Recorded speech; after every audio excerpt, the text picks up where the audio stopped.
Terjadi penganiayaan terhadap seorang pemuda berumur 21 tahun, seorang anak yatim bernama Arjuna Tamaraya di Masjid Agung Sibolga.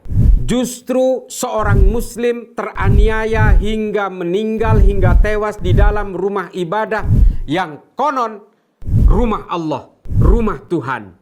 Ini adalah brutalitas atas nama pembelaan terhadap agama. Al-insaniyah qabla tadayun. Sebelum mengenal agama, kita harus mengenal dulu kemanusiaan. Bayi yang baru lahir belum mengenal agama. Tapi ternyata manusia-manusia begundal itu tidak paham bahwa agama tidak boleh masuk ke ranah brutalitas.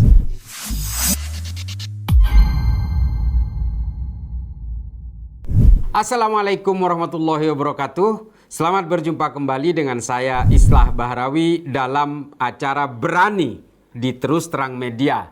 Berani bicara dengan hati nurani. Ini yang akan saya bahas adalah tentang lagi-lagi penodaan rumah ibadah, rumah Tuhan, Baitullah. Terjadi penganiayaan terhadap seorang pemuda berumur 21 tahun, seorang anak yatim bernama Arjuna Tamaraya di Masjid Agung Sibolga. Lagi-lagi ini adalah pelanggaran kesucian dan keluhuran dari ajaran agama. Selain kita membahas berbagai persekusi yang terjadi terhadap rumah ibadah, penentangan terhadap pendirian rumah ibadah, dan berbagai agresi lainnya antar pemeluk agama terhadap rumah ibadah pemeluk agama lainnya, kali ini justru seorang muslim teraniaya hingga meninggal, hingga tewas di dalam rumah ibadah yang konon rumah Allah, rumah Tuhan. Arjuna kelelahan, lalu dia menginap dan tidur di dalam Masjid Agung Sibolga. Tiba-tiba ada 5 orang melakukan pengeroyokan, ditendang, diinjak, lalu kemudian diseret keluar hingga ke parkiran, dan bahkan kepalanya sempat membentur anak tangga di masjid itu. Ini adalah brutalitas atas nama pembelaan terhadap agama. Saya sejak dulu dan beberapa teman yang lain dan mungkin orang-orang banyak yang mempertanyakan berbagai tindakan-tindakan pemeluk agama yang kemudian melakukan brutalitas atas nama kesucian agama. Rasulullah pernah memberikan peminjaman terhadap beberapa orang Kristen dari Najran untuk melakukan kebaktian di masjidnya Rasulullah. Rasulullah mempersilahkan mereka untuk melakukan kebaktian dengan arah kiblat sesuai dengan keyakinannya mereka. Meskipun riwayat ini lemah, tapi setidaknya kisah ini bergulir dari masa ke masa dan kemudian diakui oleh banyak orang bahwa sebegitu tolerannya Rasulullah terhadap orang-orang yang berbeda. Sementara yang terjadi di Masjid Agung Sibolga ini justru menimpa seorang muslim juga. Ini yang kemudian kita pertanyakan dari sisi moral orang-orang yang mengaku beragama itu.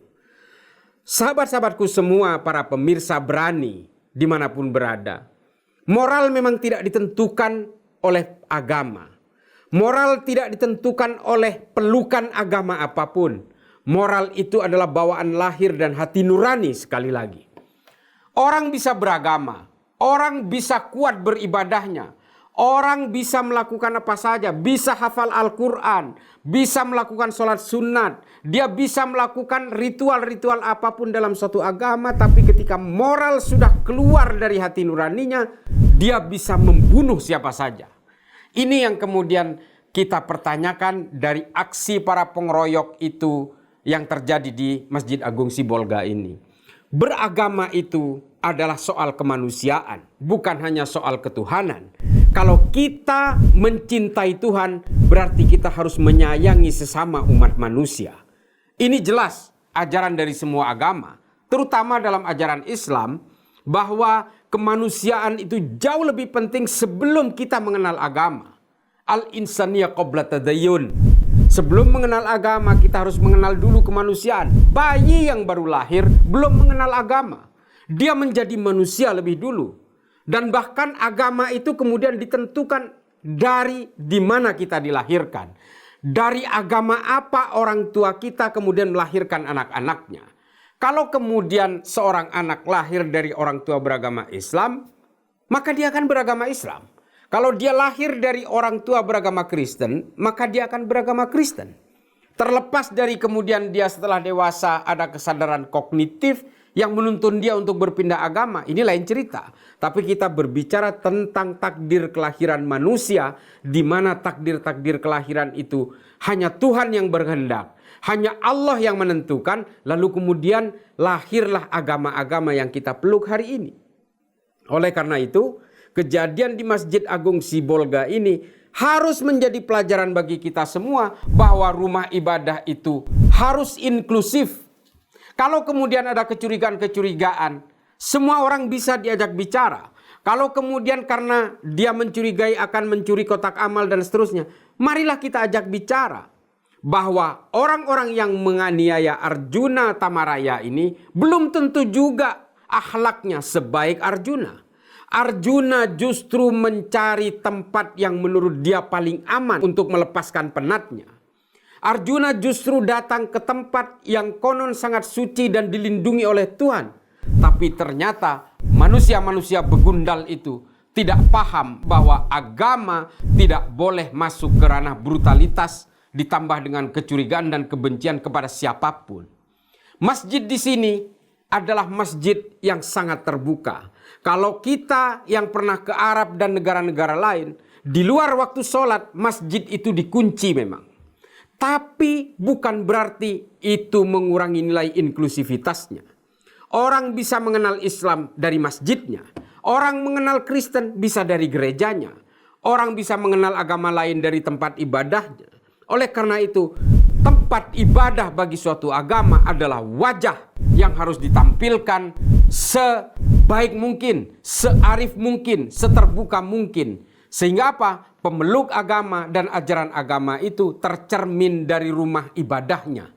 Kalau kemudian masjid digambarkan seperti yang terjadi di Masjid Agung Sibolga ini, lalu siapa yang mau tertarik terhadap agama Islam kalau hanya orang yang ingin melepaskan penatnya ke dalam masjid saja harus teraniaya? Oleh karena itu, sahabat-sahabatku semua, para penonton Berani Terus Terang Media ini, marilah kita belajar dari berbagai kejadian ini. Mari kita luruskan penterjemahan kita terhadap agama-agama. Bahwa kebencian dan brutalitas bukanlah ajaran agama. Ini bagi yang terutama yang beragama Islam. Rasulullah dulu mengajarkan kepada kita bahwa Islam itu inklusif dan toleran. Ini terbukti dari banyak sekali riwayat termasuk yang saya ceritakan tadi. Rasulullah pernah diriwayatkan juga pernah meminjamkan halaman masjid kepada orang Yahudi yang ingin menikahkan anaknya. Meskipun riwayat ini juga lemah, tapi setidaknya itu menjadi gambaran betapa terbukanya rumah ibadah itu. Ini semua tidak boleh terjadi lagi. Tidak boleh terulang lagi. Karena apa? Kita adalah bangsa yang beradab. Kita memeluk agama-agama yang beradab. Semua agama mengajarkan kearifan dan keluhuran. Dan terutama semua agama mengajarkan empati kemanusiaan. Lagi-lagi kejadian seperti ini membuat kita sakit. Rumah ibadah yang seharusnya menyejukkan kita semua, melindungi kita semua, ternyata menjadi ajang brutalitas. Mudah-mudahan Allah merahmati kita semua dan kita tetap menjadi orang-orang yang berakhlak dan bisa menyebarkan rahmat bagi seluruh alam semesta. Wallahul muwaffiq ila aqwamit thoriq. Wassalamualaikum warahmatullahi taala wabarakatuh.